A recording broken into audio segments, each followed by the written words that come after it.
뉴스 정면 승부 2부 시작합니다. 목요일 2부는 정면 우먼 파이터, 약칭 정우파라 그러죠. 바로 정우파로 시작을 할 텐데요.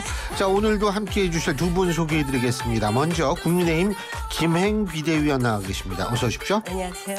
예, 그리고 최민희 전 더불어민주당 의원 나와 계십니다. 안녕하세요. 최민희입니다. 예. 자, 제가 아까도 말씀드렸지만 뭐 극적 합의다. 근데 이게 사실 당연한 건데 이게 극적이라는 단어를 붙인다는 게 이게 좀 그래요. 네. 두 분 어떻게 들으셨어요? 합의문. 오늘 합의할 것으로 했는데 이제 마지막 쟁점은 사실 두 가지였죠. 매출 3천억 이상 규모의 기업의 상속.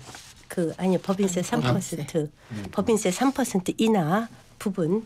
이제 우리 쪽은 3% 인하를 주장을 했고 민주당 쪽은 1%만 받겠다 이렇게 했는데 그것이 이제 구간별로 해서 1% 감액 가는 것으로 감세율을 정했고요. 이게 적당히 이제 양쪽이 의견을 합의한 거죠. 또 하나 이제 중요한 것은 경찰국과 인사정보국의 예산을 비록 50% 감액하긴 했지만 처음엔 민주당 안은 예비비로 써라.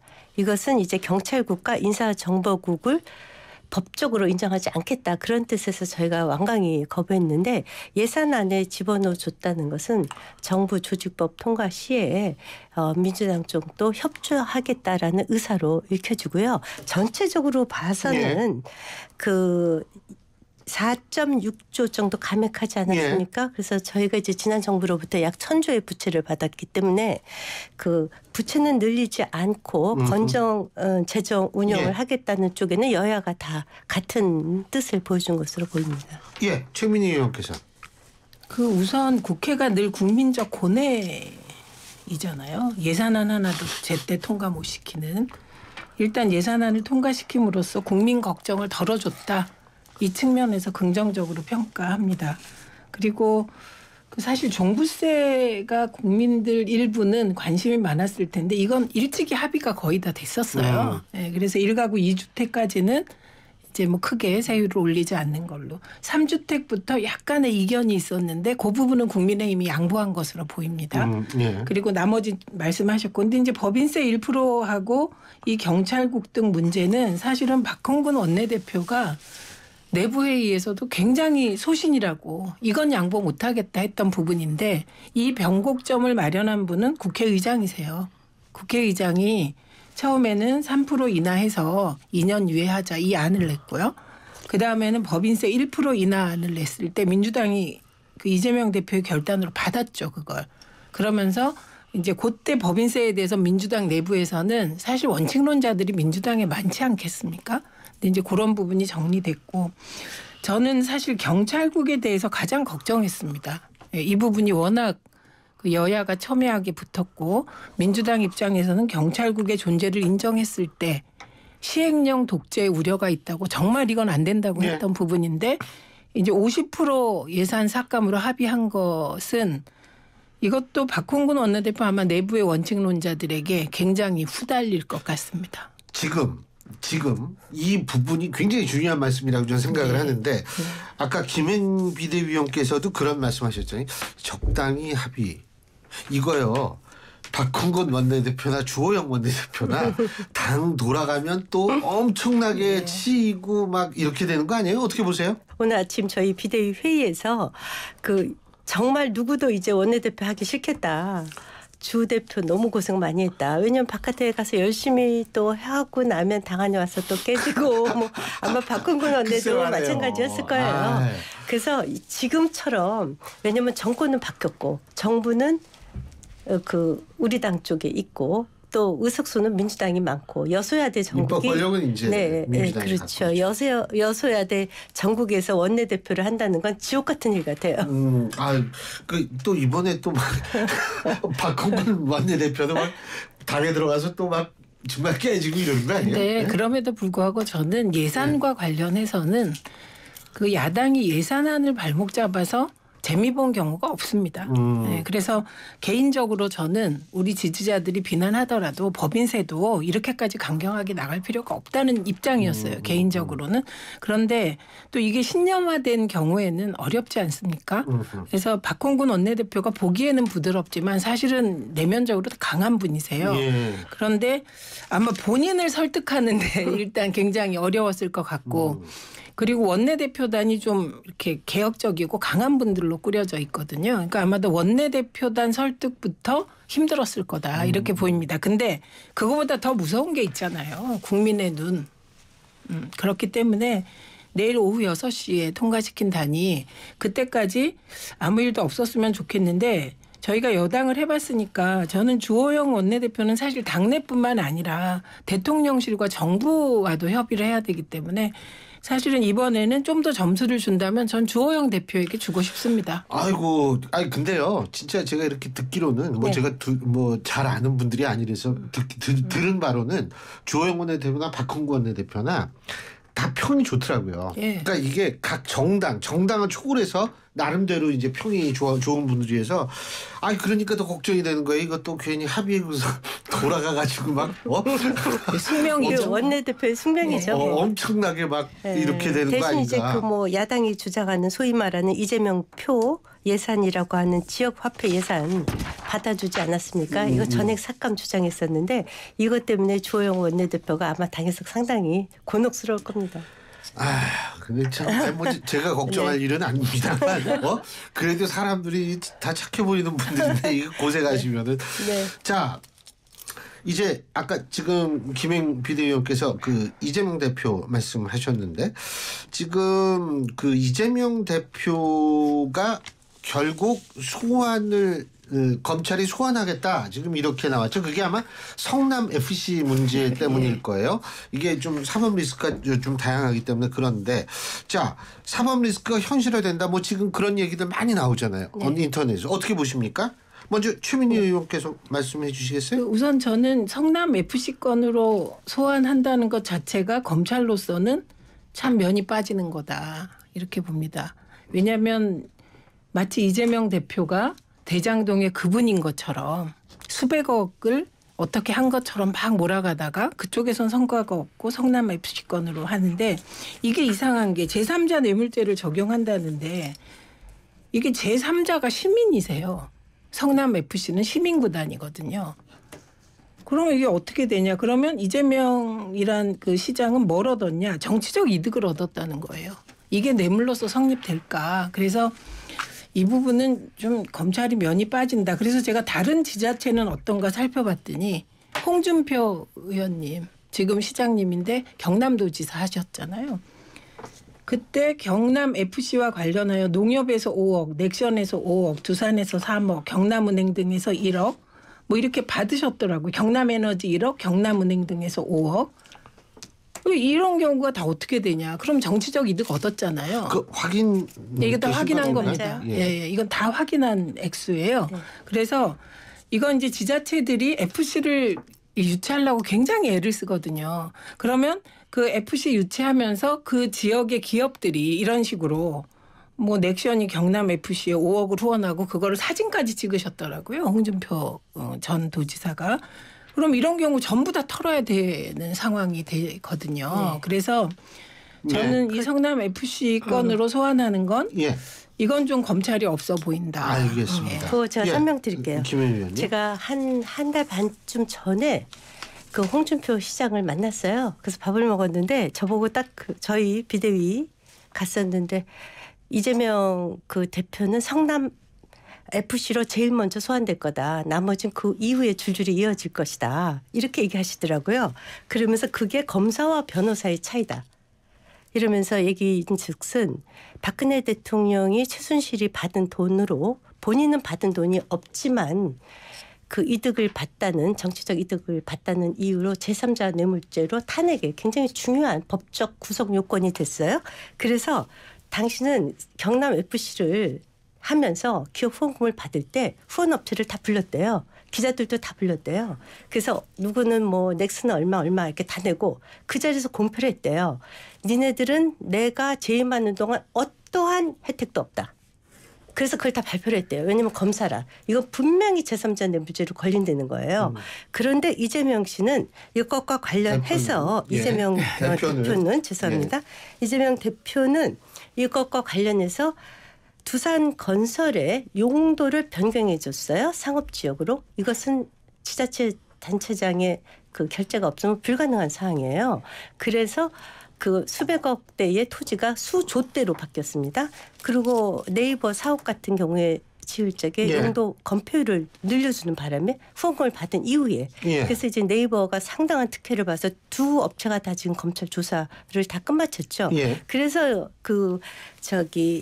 그때 당시 홍준표 시장께서 그러더라고요. 검사와 변호사의 차이다. 검사했었으면 이거 절대 안 했다. 이거 반론할 게 있어요. 우선 박근혜 대통령 탄핵과 관련하여 그 미르재단 있잖아요. 그것과 이 완전 다른 사안입니다. 비교할 수가 없어요. 왜냐하면 그건 그 당시에 윤석열 검찰이 독특하게 경제 공동체 개념을 내세우면서 이게 탄핵의 법적 구속 요건이 된다는 말 자체가 성립이 안 되고요. 탄핵이 된 이유는 행상 책임 이것뿐만 아니라 그 강남 아줌마 최순실에게 그 외교상 기밀 최서원 씨로 개명을 했죠. 최서원 씨에게 외교상 기밀을 유출하고 이래서 행상 책임을 진 거고요. 탄핵은 이후에 법적인 거는 따로 진행이 됐습니다. 그러니까 탄핵과 예를 들면 뭐 경제 공동체로서의 돈 받았다 안 받았다 감옥 갔다 이거하고는 좀 별개였습니다. 그러니까 상황이 좀 다르고요. 그다음에 지금 말씀하신 거 저는 뭐 홍준표 전 검사께서 그렇게 얘기했다고 그게 모든 거의 기준이라고 안 봅니다. 왜냐하면 특정 기업이 어떤 예를 들면 뭐 용도 변경을 하고 이런 과정이 시장이 지시해서 된 거라면 그게 증명될 수 있다면 성립될 수 있는데 요즘 시정이 어떻게 돌아가는데요. 절차 다 밟아서 가는 겁니다. 그리고 될 만한 건 되고 안 될 만한 건 그 위원들이 말을 듣지 않아요. 네, 그래서 그렇게 얘기하기 힘들다. 무엇보다 가장 중요한 건 제3자 뇌물의 성립에 있어서 경남FC가 개인 게 아니고 경남FC는 경남도민의 거잖아요. 성남FC는 성남시민의 건 거예요. 그러면 정치적 이득이라는 게 그게 제3자 뇌물에 뭐가 되겠냐. 이 부분은 정법적으로 저는 치열한 공방이 일어날 것 같습니다. 저는 제3자 뇌물이 뭔지 좀 잘 무식해가지고 잘 모르는데 어쨌든 여기서 이제 중요한 건 제가 이제 여쭤보고 싶은 거는 소환에 응하지 않을 것 같아요. 어떻게 보십니까? 안 하죠. 당연히 소환 안 하고 응할 리가 없고요. 이제 다음 주부터 현장 비대위 현장 죄송합니다. 저희가 비대위를 하도 요즘 최근에 현장 비대위 많이 해서 현장에 이제 민심 청취하러 다니신다고 하니까 일정이 벌써 쫙 나왔더라고요. 그러니까 이제 현장 다니시면서 이제 지지세도 모으시고 하겠죠. 그러다가 이제 그 체포 동의안이 또 국회에 가면 또 국회에서 당연히 부결이 될 것이고 그렇게 이제 수차례 진행을 되다가 또 이제 다른 사건들이 또 소환 통고가 또 갈 거예요. 줄줄이 한 9가지 10가지 있으니까 과연 민주당이 언제까지 버틸지 모르겠고 또 계속해서 방탄국회를 열 수는 없거든요. 회기 중에만 불체포 특권이 있지 회기가 아닌 때는 또 체포도 가능하니까 그런 식으로 후년 총선까지 끌어도 저희는 무방합니다. 그렇게 하세요. 저는 우선 중요한 게 사법 리스크라는 말에 동의하지 않습니다. 검찰 리스크고요. 정적에 대한 정치 보복 수사를 너무 심하게 한다. 이렇게 보고 말씀하시는 중에 다음 주부터 현장 최고위를 한다고 하시는데 이미 현장 최고위는 지난주부터 시작돼 있고 그 일정은 이미 짜여져 있던 겁니다. 근데 그래서 불응할 것이다. 그래서 중요한 건 검찰이 야당 대표를 소환하는 방식, 절차도 좀 예의 있게 했으면 좋겠어요. 이런 식으로 하지 말고. 왜냐하면 일정이 있는 대표를 찍어서 28일에 나와. 이건 아니지 않습니까? 일정을 조율하고 있다고. 그래서 조율을 안 했습니다. 그냥 통보했습니다. 28일 날 나오라고. 그런데 그에 대해서 지금까지 나온 공식적인 민주당의 입장은 안호영 수석 대변인이 이건 계속 일정이 있는데 이렇게 무조건 날짜를 지정해서 검찰이 나오라고 하는 건 곤란하니 검찰과 일정을 일단 조율을 해보겠다. 이렇게 시작하겠다고 얘기했습니다. 그렇기 때문에 거기까지만 결정이 된 거죠. 자, 근데 어쨌든 그래서 응할 것이다, 불응할 것이다. 저는 모르겠습니다. 그러나 어쨌든 지금 여기 심각하게 여쭤봤는데 두 분이 안 나갈 것 같다. 두 분의 예측이시고 아니 저는 지금 그런 얘기한 적 없어요. 좀 아까 하셨어요. 안 나갈 것 같아요. 그렇게 말하셨는데. 그랬나요? 예, 그리고 아. 그걸 막 지난번에 아, 한번 왜냐면- 불응했으니까. 아니 그런데 아니죠. 지난번에 한번 소환은 통과했는데 불응했죠. 아닙니다. 그때는 그것도 그렇게 우리가 사실은 늘 확인해야 지난번이 되는데. 언제예요? 지난번에 지난번에 왜 선거법 선거법 관련하여서 예. 허위사실 공표. 네, 그 일방적으로 했을 때 예. 그때 서면 조사로 응했고 한 부분도 나중에 서면 조사로 응했습니다. 그랬기 때문에 소환 조사에 불응했다 이렇게 말씀하시면 소환은 불응한 곤란하고요. 거죠. 네, 아니 그게 서면으로 아니죠. 소환 대체했죠. 조사 했는데 하고 싶은 다른 대로 다 방식으로 하시면 되죠. 뭐 아니요 하고 싶은 대로 하는 거 아니고요. 어차피 하고 검찰과 싶은 대로 못 할 거니까. 검찰과 협의하여 네. 서면 조사를 할 수도 있는 거고 거기까지입니다. 지금. 알겠습니다. 일정을 조율을 하겠다. 예. 자, 화제를 좀 바꿔보죠. 저는 깜짝 놀랐어요. 윤석열 대통령이 갑자기 적폐청산이라는 단어를 얘기를 했어요. 그래서 야, 이게 진짜 오래간만에 듣는 신선한 단어다 이런 생각이 들었는데 이 적폐청산이라는 단어 이게 이제 뭐 노조 문제라든지 이런 얘기를 하다가 나왔는데 이 단어를 쓴 이유가 뭐라고 보십니까? 김혜인 위원님께서는. 교수님 그 적폐청산은요. 네. 그 문재인 대통령이 5년 내내 쓰신 말씀이세요. 그래서 그렇죠. 새로운 건 원래는 아니고요. 박근혜 전 대통령이 맨 처음에 썼을 거예요. 모든 그랬을 거예요. 박근혜 대통령도 전 대통령도 쓰시고 문재인 전 대통령도 5년 네. 내내 이제 적폐청산 하시고 한 1,000여 명 수사해서 200여 명 구속하셨죠. 네, 그리고 그래서 이제 뭐 적폐청산이라는 말이 뭐 새로운 건 아니고요. 이제 특별히 이제 윤석열 대통령께서 이제 노동개혁, 교육개혁, 연금개혁 하시겠다고 하고 개혁의 첫 번째는 도덕적 해이, 부패 부분을 제거해야만 진정한 이제 개혁이 되지 않습니까? 옛날에 우리 기업들이 얼마나 분식회계 이런 것 때문에 그 문제가 많았어요. 그때 이제 그런 것부터 못하게 했거든요. 마찬가지로 이제 노조 부패, 기업 부패, 공직 부패 이 3대 부패부터 제거하겠다. 이건 뭐 너무 당연한 거라고 생각을 하고요. 오히려 저는 놀란 게 노동조합의 회계 자료가 의무화되어 있지 않아서 이제 의무화하겠다라는 사실에 놀랐어요. 아니 어떻게 노동조합의 회계 자료가 없을까? 예. 공식적으로. 오히려 저는 좀 그렇게 생각하고 있습니다. 네. 최민희 의원. 뭐 일단 적폐청산 단어. 우선 무슨 그 의미라고 보세요? 적폐청산 제가 모르죠. 저는 뭐 야당이고 저는 그래도 오랫동안 보셨으니까. 오랫동안 보지도 않았죠. 윤석열 대통령은 아니, 사실 우리나라 정치권의 정치권. 신예시잖아요. 예, 그래서 잘 모르겠어요. 잘 모르겠고 그런데 적폐청산 수사를 앞장서서 한 분이었죠. 예, 그러니까 역시 적폐청산 내 제일 잘할 수 있다. 이런 자신감이 있으시지 않은가 싶습니다. 그래서 도덕적 해이 저는 뭐 없었으면 좋겠어요. 특히 정치권도 없었으면 좋겠어요. 도덕적 해이가. 그래서 솔직히 저는 비례 시절에 그 선거할 때 잠깐 두고 그 전에 후원회도 안 했어요. 그래서 비례 후원회도 없애야 된다는 주의예요. 정치인이 돈이 많으면 그건 서민을 모르게 되기 때문에 그래서 도덕적 해이가 일소되기를 정말 바라는 입장이고 그 얘기는 진짜 가슴에 확 와닿네. 저는요 비례대표 국회의원이 후원에 있어야 되는 이유를 모르겠어요. 왜냐하면 후원회에서 지역구 관리하는 건데 비례가 무슨 지역구 관리를 합니까? 그래서 그런 거 없었으면 좋겠고 그래서 도덕적 해이를 정말 사회에서 발본색원하기 위해서 공정하게 했으면 좋겠어요. 아하. 저는 예. 예를 들면 노조가 도덕적 해이가 있다면 당연히 없어졌으면 좋겠어요. 그러나 양평 공흥지구 특혜 같은 토착 비리 이런 것도 없었으면 좋겠고 그리고 사무장 병원 만들어서 23억 사기 보험 신청하는 것도 없었으면 좋겠어요.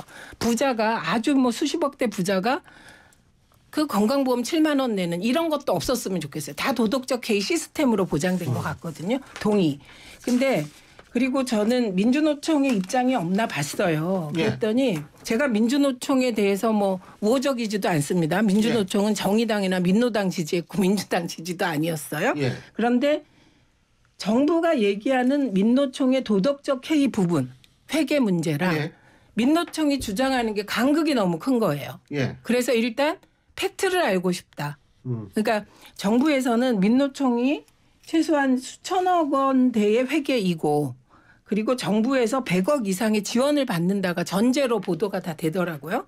그런데 민노총은 우리는 경향신문 건물의 본부 30억 지원받는 거 외에는 정부 보조금 받지 않았고 그리고 정부 보조금을 준다고 했지만 거부했다고 주장을 하고 있어요. 그러니까 저는 정부에서 노조의 도덕적 해이가 있을 알겠습니다. 때 없애는 거 좋은데 예. 팩트를 우선 확인해 주십시오. 이렇게 부탁드리고 싶습니다. 팩트가 확인이 되면 거기서 문제가 있으면 네, 사실 당연히. 그러니까 네. 그러니까 그건 사실 이제- 영국 같은 경우에 노조가 다 이 회계감사를 받거든요. 네. 공식적으로. 네, 저는 뭐 뭐 예, 예. 미국도 그렇고 일본도 그렇고 30초씩 드립니다. 다 말씀하세요. 회계 검사를 받죠. 민노총이 113만 명의 조합비가 연 1,700억인데요. 그중에 30억 경향신문은 그 민주노총 본 그 노조의 임대료를 정부가 30억 지원해주고 있는 거고요. 전체로는 산별 노조를 다 합치니까 민노총 산하 113만 명에 1,700억의 연 예. 아니, 조합비를 보조금. 쓰고 아니 예. 조합비는 이렇게 쓰고 있고요. 예. 보조금은 그 본부에 알겠습니다. 30억 30초 지났습니다. 자, 예, 30초입니다. 그래서 저는 아니 근데 지자체에서 아니, 지원하는 건 잠깐만요. 별도로 자, 있어요. 말씀하세요. 지자체에서 그러니까 지원하는 저는 네. 특정 타겟을 찍어서 정치적으로 도덕적 해이 운운하지 마시고 도덕적 해이가 있으면 전체 사회의 도덕적 해이 부분을 찍어서 다 하시라. 제가 요거 표적 아니 이건 아니, 말씀 아니, 안 하세요. 저희가 표적으로는 안 하셨으면 좋겠다 이렇게 생각합니다. 알겠습니다. 시간이 다 됐어요. 아, 그래요? 죄송합니다. 뭐 다음 주에 또 하시면 돼요. 제가 없는 상태에서. 오늘 두 분 말씀 잘 들었습니다. 고맙습니다. 네, 네. 고맙습니다. 예, 지금까지 더불어민주당 최민희 전 의원 그리고 국민의힘 김행 비대위원 두 분과 함께했습니다.